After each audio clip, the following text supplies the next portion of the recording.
Hola clase, bienvenidos chiquitos y chiquitas a este vídeo sobre el humanismo y el renacimiento que viene a sustituir aquella clase que no me dejasteis dar. Bueno, pues habéis tenido una suerte que no os creéis, porque dado que no puedo estar hoy, bueno, os la dejo grabada y os la subiré a YouTube para que la tengáis ahí para estudiar. Este tema sobre todo va de arte, ¿vale? De arte y de manera de entender el mundo, con lo cual, si nos gusta mucho el arte, es el momento de que atendáis un poquito porque es que si no, no lo vais a poder entender, ¿vale? Son conceptos, lo voy a intentar simplificar lo más posible. Entonces, veamos. Por un lado tenemos el humanismo, que es una manera de pensar, y por otro lado tenemos el renacimiento, que es una corriente artística. No es lo mismo, ¿vale? No es lo mismo cómo piensa en general la gente en un momento concreto, qué valores tiene y qué cree que es lo importante, a cómo se expresa mediante el arte. ¿Están entrelazadas? Sí, pero no es lo mismo, ¿vale? No es lo mismo pensar, pues no lo sé, pensar que todos somos iguales, que es una manera de pensar, que, pues no lo sé, el reggaetón, que es una manera de arte, más o menos, ¿vale? Son cosas diferentes. Entonces vamos a hablar un poquito del humanismo y otro poquito del renacimiento. Veamos. El humanismo, para empezar, definición, ¿qué llamaríamos? Es una corriente de pensamiento, es una manera de pensar que surge en Italia durante el siglo XV, quizá un poco antes, pero bueno, generalmente durante el siglo XV, y que a partir de las caravanas comerciales que surgen de Italia, que pasan por Italia, que van al resto de Europa, esas ideas se van a expandir por el resto del territorio durante el siglo siguiente. Por ejemplo, a la península ibérica van a llegar con total fuerza durante todo el siglo XVI. ¿Qué características tiene el humanismo que se contraponen con los valores y las ideas del periodo justo anterior, que es la Edad Media? Primero, va a tener en cuenta algo que se llama antropocentrismo. Hablamos de esto. Antropos, en griego, es ser humano. Entonces, va a poner al ser humano en el centro.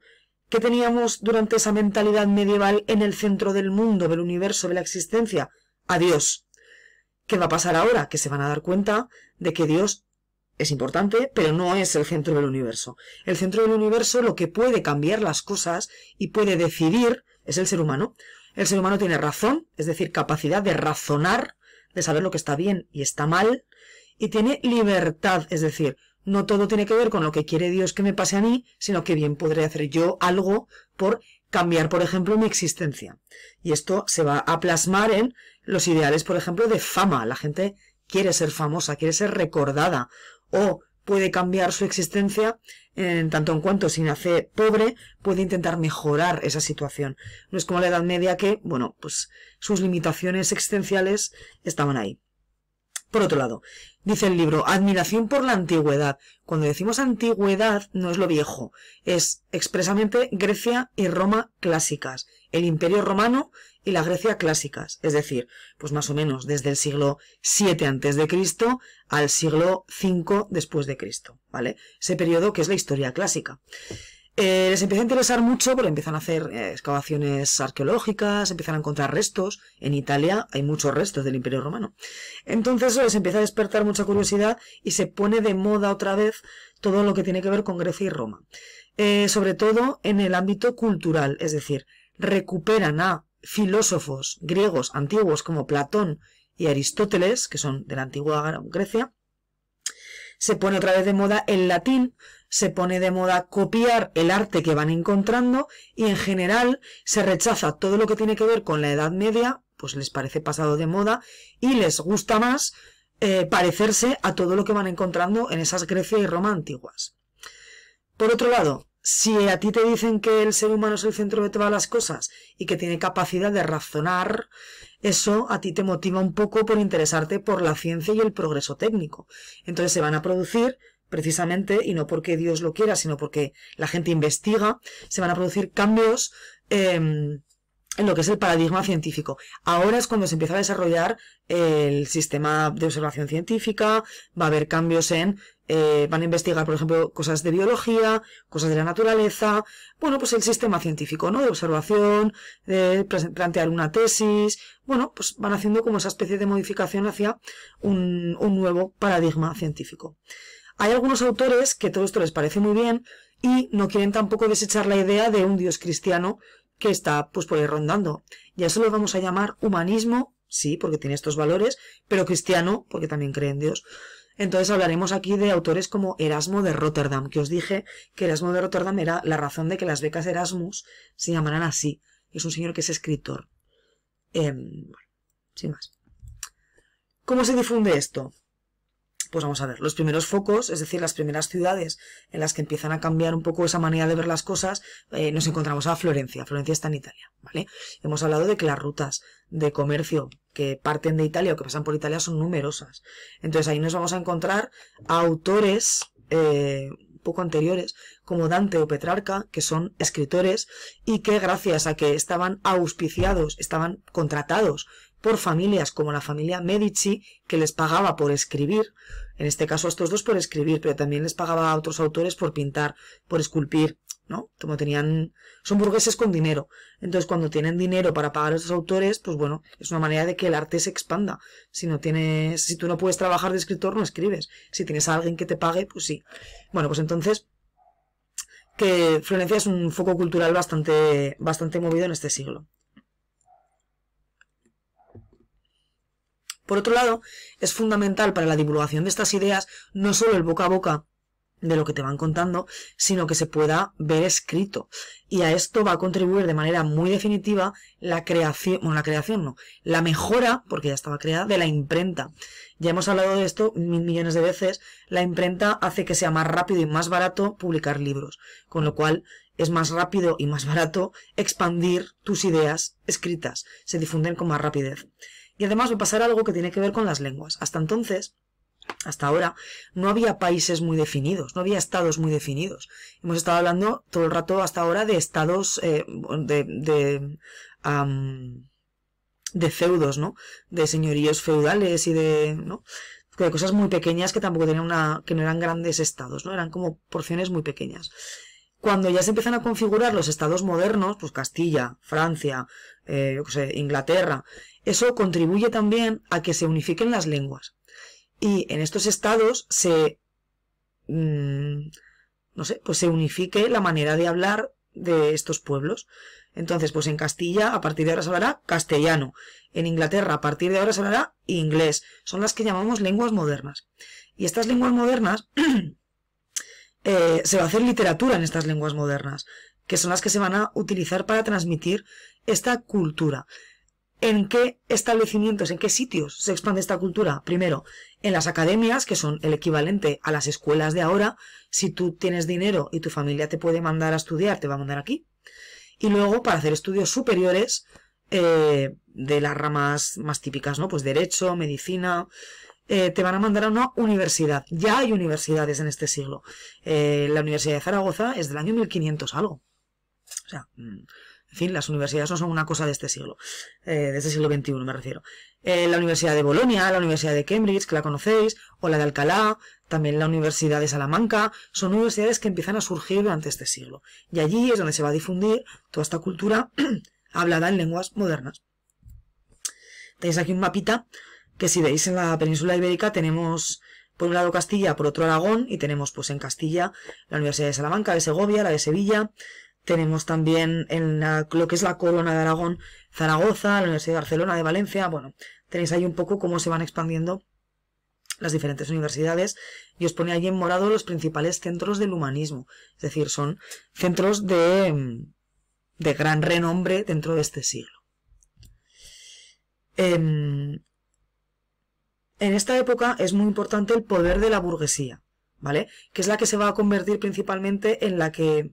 O sea, es la clase social que va a pagar todos los avances culturales dentro del Renacimiento y con la idea un poco del humanismo.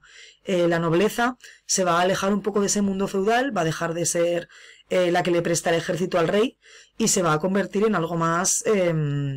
aquí lo llaman cortesano. Cortesano viene de corte. Es decir, se va a convertir en algo más como consejeros del rey que van a ir con ellos, en vez de ser los que le proporcionan el ejército y los favores.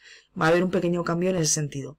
Y aquí es importante la figura del mecenas, que ya hemos hablado, que es aquel que paga a un artista para que le genere arte, el que sea. Un libro, una pintura, lo que sea. Aquí en esta diapositiva os cuento una cosa que es que en la antigüedad clásica había una manera concreta de hacer esculturas.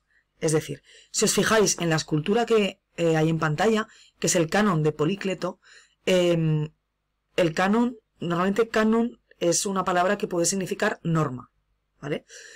El canon es también como se llama esta escultura. Y a partir de esta escultura, en el arte griego antiguo, vemos cómo las proporciones de una figura humana son siempre las mismas. Se establece a partir de esta escultura que un cuerpo humano tiene que tener, para ser armonioso, 7 veces lo que mide la cabeza. Es decir, para que sea proporcionado, la proporción entre las distintas partes del cuerpo, ¿vale? Esto lo vamos a ver durante todas las esculturas del Renacimiento, ya veréis. A la izquierda, una escultura del siglo V a.C. ¿Cuándo la encuentran? En una excavación en el siglo XV. ¿A qué nos recuerda? Al David de Miguel Ángel, que es una escultura del Renacimiento. ¿Veis cómo son prácticamente iguales? ¿Esto qué significa? Que copian a la antigüedad griega. Más ejemplos. Tenemos a la izquierda una escultura griega del siglo I a.C. y a la derecha tenemos un detalle de una pintura del siglo XVI. Se parecen mucho, porque una es inspiración para la otra. En el Renacimiento los artistas no son como en la Edad Media. En la Edad Media no firman las obras. Tenemos, sí que tenemos algunas firmas en, por ejemplo, algunos sillares de las iglesias, pero son firmas de canteros. No sabemos el nombre de ningún cantero relevante. Sí sabemos el nombre de muchos pintores relevantes del Renacimiento. ¿Por qué? Porque ahora, con esta idea de que la muerte es algo que está presente, no hay una vida eterna detrás que nos ampare, esta gente quiere perdurar a través de su trabajo. Buscan la fama, buscan el reconocimiento. Por otra parte, aparte de ser pintores o escultores o arquitectos, son muchas más cosas. Leonardo es el ejemplo máximo de esto que os estoy contando. Leonardo tan pronto diseñaba cosas de ingeniería, como pintaba, como te hacía una casa, como era escritor, como era músico, como era astrónomo. Es decir, participan o hacen muchas disciplinas a la vez. No solamente son expertos en un solo área. ¿Qué es lo básico dentro del arte de este periodo? La belleza y la armonía. Es decir, no vamos a encontrar esculturas que sean súper grandes. Va a estar todo hecho a la medida del ser humano. La arquitectura se basa en la proporción matemática. Es decir, va a ser armonioso y está adaptada a las medidas humanas, porque se considera que son edificios para que lo habiten los seres humanos. No puedes hacer una cosa que no... Puedes hacer una puerta de 5 metros, ¿vale? En la escultura se estudia muy bien la anatomía humana, ¿vale? Las esculturas son prácticamente calcos de seres humanos. No son esculturas fantásticas, son pues básicamente como fotos de personas. Y la proporción y la serenidad son súper importantes. La proporción hemos visto antes por qué, y la serenidad tiene que ver con que no hacen gestos muy exagerados, ¿vale? Están más o menos en calma. Por otro lado, en la pintura vamos a ver dos cosas principales. Primero, igual que en la escultura, el uso de anatomía, son personas muy reales las que aparecen en los cuadros. Y por otro lado, el uso de la perspectiva. Vamos a ver que en vez de tener esas figuras de la Edad Media en las que unas estaban pegadas a las otras y todas medían lo mismo, porque se usaban para rellenar el espacio, aquí vamos a encontrar muchas referencias a la arquitectura, es decir, muchos cuadros en los que se van a ver edificios, y luego vamos a ver cómo hay perspectiva, es decir, que hay unos edificios detrás y unos personajes delante. Si os fijáis, en este cuadro en concreto tenemos un primer plano, que es esta escena, un segundo plano, que son estas personas de aquí, y un último plano, que es el edificio, que está más lejos. ¿Cómo se consigue esto? Haciendo el edificio más pequeño que las personas de delante. Hasta ahora esto no se utilizaba. Vamos a tener que distinguir dos periodos dentro del arte del Renacimiento. El 480, que es el siglo XV, se llama 480 porque el siglo XV en años empieza por 14, 1400, lo que sea. Por eso se llama 400. Que tiene como centro Florencia, y vamos a distinguir también el siglo XVI, el 580, que aquí me he confundido, ¿vale? Esto es el 580, que va a tener como centro Roma y Venecia. Va a cambiar un poco dónde está el dinero, básicamente. Entonces, si nos vamos al siglo XV en Florencia, lo que quiero que conozcáis es, primero, este edificio de aquí es la cúpula de Santa María del Fiore, que es la catedral. está hecha por Filippo Brunelleschi y es una copia de otra cúpula que hay en Roma, que es la cúpula del Panteón. Esto ahora no nos produce nada porque hemos visto 1000 millones de edificios, pero es una cúpula súper complicada de hacer técnicamente. De hecho, es una doble cúpula. Hay una por dentro y otra por fuera. Y es técnicamente súper relevante. Por otro lado, tenemos que ver esta fachada de la iglesia de Santa María Novella, que es de un señor que se llama Alberti, que, si os fijáis, es totalmente simétrica. Es decir, si la partes por la mitad, es lo mismo a un lado y a otro. Y está toda hecha a partir de elementos clásicos, como por ejemplo un rosetón en medio. Tenemos todo esto que es simétrico, tenemos estas volutas que las hemos visto en templos griegos. Bueno, pues más o menos estos son los dos edificios que quiero que conozcáis dentro del 480. Si nos vamos a hablar de pintura, vamos a encontrar que como a esta gente le gusta tanto lo griego y lo romano, muchos de los cuadros van a estar inspirados en historias mitológicas. Por ejemplo, esto que tenemos aquí es el nacimiento de Venus, de un pintor que se llama Botticelli. El nacimiento de Venus es precisamente el momento en el que la diosa Venus emerge del mar. Del mar. ¿Cómo sabemos que es el mar? Pues porque estamos viendo el mar y porque hay una concha. Entonces, pues bueno, el mar. Esta figura de aquí, además, representa el ideal de belleza como les gustaban las mujeres en el Renacimiento, que son muy blancas y rubias. ¿Vale? Si os fijáis en algunos cuadros que haya por el libro, normalmente son casi todas las mujeres así. Más cosillas. En cuanto a escultura, quiero que conozcáis estos relieves de aquí. Esto es una puerta de bronce. Son unos relieves que hay en una puerta de la Catedral de Florencia, que se llaman las Puertas del Paraíso, y estos relieves no tienen más de 4 centímetros. Técnicamente es súper difícil de hacer. Y lo hizo un señor que se llama Lorenzo Ghiberti cuando tenía, pues no sé, 22 o 23 años. Técnicamente es súper complicado. Y bueno, como veis, una vez más encontramos perspectiva. Es decir, figuras que están en un primer plano, figuras que están en un segundo plano, y además para ayudarnos a reconocerlo tenemos un edificio. Esto es un edificio. Si lo veis, las columnas. Bueno, más cosillas. 580. Esta obra supongo que la conocéis, ¿no? Es el origen del mundo. Aquí ya vemos como las figuras están más forzadas, ¿no? Ya nos parece que la gente está, a lo mejor, mazada de más. Esto nos da una idea de que estamos avanzando en el tiempo. Tenemos aquí, dentro del 580, dos escuelas, digamos. La primera es el clasicismo, la que va a mantener los rasgos del siglo anterior. Si os fijáis, esto, que es la escuela de Atenas, tiene, pues lo que hemos visto, planos. Un plano principal, más acercado al espectador, un segundo plano, tiene edificios además que tienen figuras que son a la misma manera de Grecia y Roma, es decir, es un poco la continuación de lo que veíamos. Pero hay otras obras que son de este siglo que ya empiezan a ser un poco menos clásicas y un poco más, pues si lo queréis denominar como estrambóticas, pues sin más. Por ejemplo, en esta Virgen de aquí, la Virgen es tremendamente alta. Si esta señora se pusiera de pie, es altísima, porque tiene un cuello muy largo, una cabeza muy larga y un torso larguísimo. Este bebé, porque sabemos que es un bebé, pero mide lo mismo que un niño de 9 años. Es enorme. Esto ya no respeta esas proporciones clásicas que hayamos visto hasta ahora.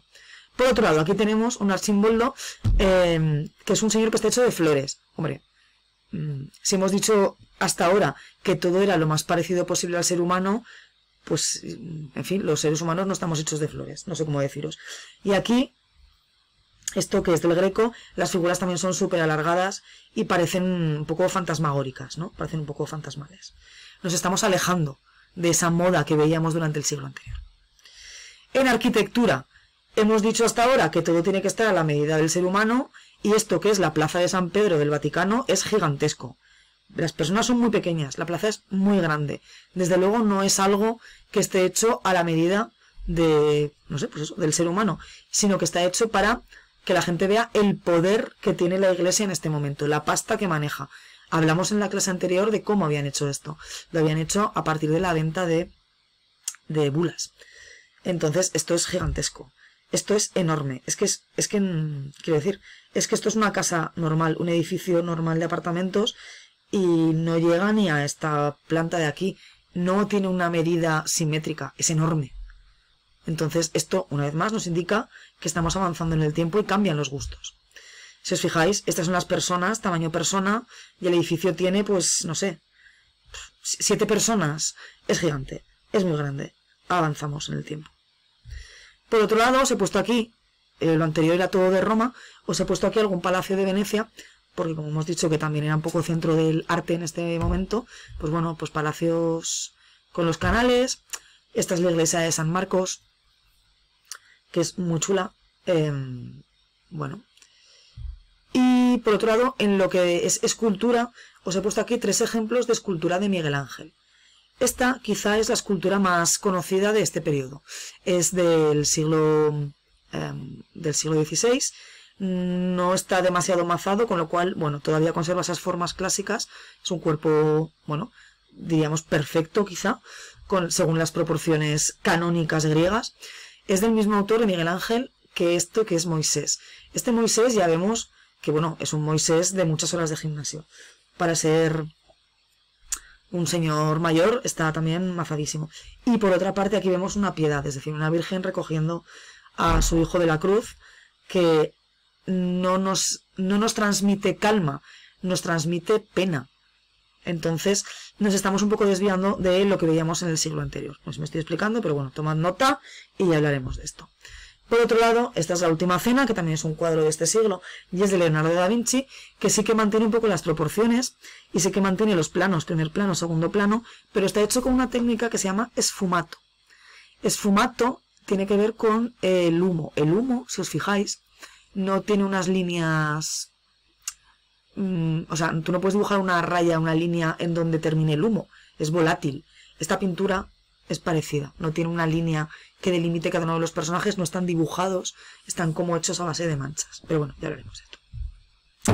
Y ya no os cuento nada más. Bueno, lo que me gustaría ahora que hicierais sería poner un poco en orden vuestros apuntes, leeros las páginas del libro correspondientes a esto que os he explicado hoy, que va a entrar en el examen, y que si tenéis alguna pregunta me la hagáis, por Teams o por donde sea, ¿vale? Entonces, bueno, pues nada, pues mucho ánimo.